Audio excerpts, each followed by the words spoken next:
Greetings, Patreon supporters and channel members, and welcome to part one of an exclusive behind-the-scenes tour of the Retrobit Studio. Let's step inside.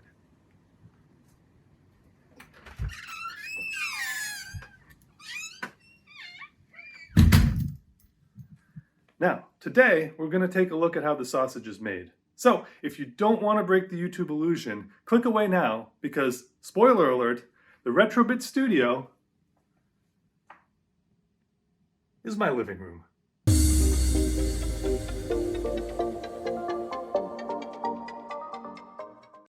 Right, so here's the space, and as you can see, it does double duty as a home gym during the weekdays. So the very first thing that has to happen when I want to film is converting the space into the studio.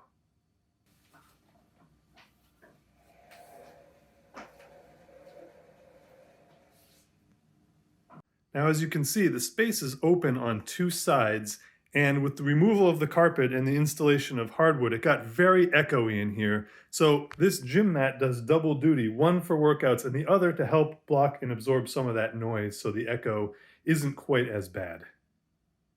Now here in the K-Pro corner is the piano that my dad and his siblings grew up playing. I inherited it from my grandparents when they moved out of their home. It used to feature more prominently in the room here before I needed storage, so it got moved into this corner. But I'm the only one of my siblings that plays, so I took possession of it. All right, let's talk about equipment really briefly. The first thing I wanted to point out is the studio lights, and these are brand new to Retrobits. We've only used them for 1 or 2 episodes so far. Previously, we had fixed CFL-based lights, but these are nicer because they have both intensity and temperature control. And you may have noticed in the last episode or two that some of the close-up shots weren't as garishly lit as in previous episodes. I still need to get used to how to adjust these and what makes a certain subject matter look good, but I'll practice with that over time and get better.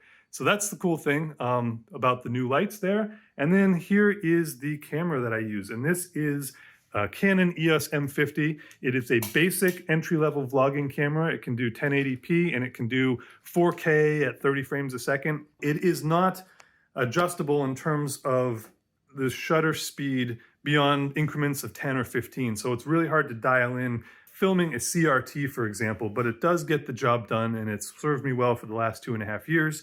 And this tripod is pretty nice. It allows the camera to come out at a 90-degree angle and then overhang the desk, which is how I get all of those direct looking down shots. So it's got a pretty nice feature where the camera can come out and then hang down over the desk, pointing straight down, which is pretty cool. Next up, I've got my little rolly cart. I got this at the Restore for $20, and down below it holds all my soldering equipment, and then there's a slide-out shelf that holds some documentation and provisions for another shelf which I want to install or build and install. But like everything in the studio, what I've done is I've added casters to it. So what I can do is I can just roll it wherever I need it, get it right on out of the way if I need to, and then I put all of my tools and my projects that are ongoing on the cart as I'm working on them. So that's kind of a nice thing to have. And then I can move it out of the way of the storage, which we will take a look at now. Here we've got some shelving where the piano used to sit. Up top is the 3D printer. That's a Creality CR6 SE. It's kind of a basic sub $300 printer, at least the time when I bought it, but it's nice because it has an auto leveling bed, which is kind of nice. There's the Saturn that I picked up from the Buy-E auction for $20 or so, and then a brand new Saturn light gun, which I got for $17 in box. It looks like it's never been used. Picked that up after that Buy-E auction. And then next to it here is I've got a teleprompter that attaches to the tripod, and then the camera goes inside there. I've used that maybe 1 or 2, maybe 2 or 3 times ever. I don't deliver long monologues, so it's not really necessary most of the time to use it, but it's there in case I need it. And then a bunch of projects, a bunch of things that I picked up at the thrift store, parts that need to be worked on, parts that need to be sorted. Here we've got a whole slew of disk drives. I just picked up this one, it doesn't work. The Atari 850 and the Indus GT. I think I got these 2 for $20 in total. They're both in unknown condition, but I think they're both broken. This is definitely broken, and I'm actually going to be filming an episode about this week. It has bad read-write heads, so I'm going to film an episode about the Neutronics mechanisms. Over here, we've got project stuff, a keyboard that is going to be a donor for the new Indiegogo keycap campaign that are shipping now, a longboard C64, which is going to be part of a Christmas build, an Ultimate 64, and a transparent case for it, which is going to be a build someday, some filmmaking stuff, and then bins for every single computer that I have parts for. So we've got some for soldering, we've got some for projects. These are all parts that are going into projects that haven't been completed yet. Got some media, a box of Atari stuff, box of cables, TI, 3D printing stuff, Amiga stuff, and then various other bits. It's pretty cool. Someday, when I'm long gone and someone buys this as an estate sale, they're going to have fun going through everything in these bins and unearthing whatever archaeological history there is for each of these computer systems. So that'll be fun for somebody someday. But yeah, one more thing about the shelf. Down here, we have a big bin of cables that, anything that I might need to hook up a system lives in there. This is documentation manuals for all the computers I have, and this is a box of laser discs. But the point I wanted to make here is that I don't really have any other storage in this house. There's no attic, there's no basement. So I'm kind of up to my knees in old computers. They've overflowed out into the garage, and I'm just stacking them up out there because I have nowhere else to put them. So that is a challenge with the current space is lack of storage, and yeah, running out of places to put machines. So, welcome to the hobby of retro computer collecting, I suppose. And over here, we've got the business end of the studio. This is where I store all of the projects that are completed or works in progress. And I'm going to film more detail about everything on this shelf in part 2 of the studio tour. We'll talk about the origins of each of these machines, where they came from, how I came to acquire them, what state they were in, what I fixed, what I've not fixed yet, what needs to be done, who donated what, and stuff like that. So that'll be part 2. And then in part 3, we'll go over the workbench, the desk itself.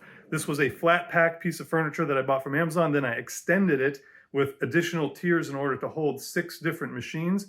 It's all on casters like everything else here. So we'll wheel it out. We'll take a look at how everything is connected and how everything is hooked up. And that'll be in the 3rd installment of the studio tour. And then in the final installment, we will look at this shelf here. We'll take a look again at all of the systems and where they came from, what state they're in, what still needs to be done on the shelf to the right. So that'll be episodes 2, 3, and 4, assuming you guys are interested in this stuff. Comment below. Over here on the back wall, or the side wall, I guess you would call it, I've got the TV that I use while I'm using the rowing machine, and we've looked at this before on the Commodore 128 monochrome episode. One nice thing is that I've got a mini HDMI cable that connects to the camera, and I can frame my shots, check the lighting, make sure the color balance is okay from the camera on the big screen, so I know what it's going to look like when you all see it on computers. So that's what that's all about there. And then finally, the table that you see almost every single episode being filmed on is, of course, on casters. And so when I film, of course, the table gets rolled out. And the last thing I wanted to show you guys was the desk, where I do all of the filming of all the computers and all of the projects. And the nice thing about this desk is that it is an adjustable standing desk. So you can go up, you can go down. And the great thing about that is I can frame any shot that I need, whether I'm standing, whether I'm sitting. I can get the part and the camera to align very nicely and very easily that way. So that's the first thing that's great about this desk. And the second thing that I really like is this power strip that I installed. It's got ports on the front, the bottom, and the back, which you can't see here, and USB power as well. So I can plug anything in regardless of how it's oriented on the desk, which is really nice. The only thing I don't really like about the desk is the bright white surface, which is hard to film. It messes up the color balance. Maybe I'll replace the top at some point. But otherwise, this is a great desk on casters, of course, height adjustable with all the power that I need. I'm actually borrowing this desk from a friend, so thank you, Aaron, for the extended loan of this desk. It's been super, super helpful for the last couple of years. Really appreciate that. All right, so that's it for part one. If you have any questions about the space, equipment, or the YouTube process in general, let me know and I'll try and answer them in the next installment. I hope you enjoyed this behind the scenes look. Thank you so much for your support, and we'll see you next time.